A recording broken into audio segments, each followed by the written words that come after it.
அந்த அந்த படத்தில் நடிச்ச எல்லாருக்குமே வந்து அடுத்தடுத்து ஒரு ஹைட்ஸ் போயிட்டாங்க. யோகலட்சுமி ஆகட்டும், அந்த குட்டி பையனாகட்டும், எல்லாருமே.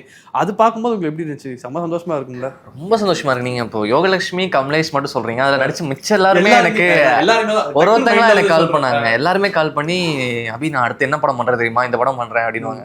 Super ma'am அப்படின்னுவேன். அபி நான் இந்த படம் பண்றேன், ரஜினி சாரோட ஒரு படம் பண்றேன். இப்படி எனக்கு அவங்க ஒருத்தங்களா கால் பண்ணுவாங்க. எனக்கு இவ்வளவு நாள் ஒரு பிரேக் நான் வெயிட் பண்ணிட்டு இருந்தேன், எனக்கு இது கரெக்டா அமைஞ்சிருச்சு. அபி தேங்க்யூ. கமலேஷ் அடிப்பான். யோகி எனக்கு அந்த அரசன் மேட்டர் எனக்கு தான் ஃபர்ஸ்ட் கால் பண்ணி சொன்னான். அப்போ திங்க் நாங்கள் ஏதோ மியூசிக் எதுக்கோ சம்திங் இருந்தோம். அப்போ கால் பண்ணி அப்படின்னு ஒரு முக்கியமான மேட்டர் சொல்ல போறேன் அப்படின்னா, என்னது அரசன்ல நான் பண்றேன் ஒரு முக்கியமான கேரக்டர்னு சொல்லிட்டு அதை சொன்னாங்க.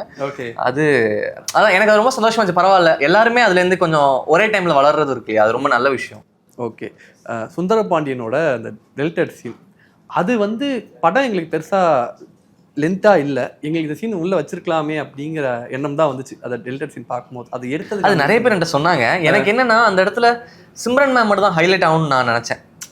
இப்போ எனக்கு அந்த மொமெண்ட் இருக்குல்ல, அது வந்து எனக்கு அது ஸ்பிளிட் ஆக வேணாமோன்னு தோணுச்சு. அந்த இடத்துல அந்த மாஸ் ரெண்டு பேருக்குமே தர வேணாம், எனக்கு அந்த ஃபுல் ஸ்பாட்லைட் சிம்ரன் மேம் மேல இருக்கணும்ன்ற மாதிரி எனக்கு அது பர்சனலா ஃபீல் ஆச்சு.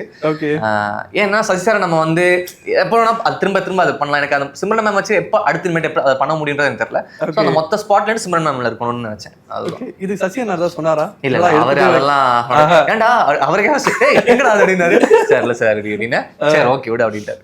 ஓகே, அது நான் எதிர்பார்க்கல. ஃபர்ஸ்ட் பக்ஸ் வந்து இந்த பாட்டை பாடுவாரு, அவர் ஆட வைப்பீங்க அப்படின்னு சொல்லிட்டு. பட் குட் சீக்வன்ஸ், அதை வச்சிருக்கலாமே. இல்ல நிறைய பேர் திட்டியே சொல்லிருக்காங்க, ஏன் ஏன் ஏன் ஏன் அப்படிங்கிறதா. ஃபைனலி அதுதான்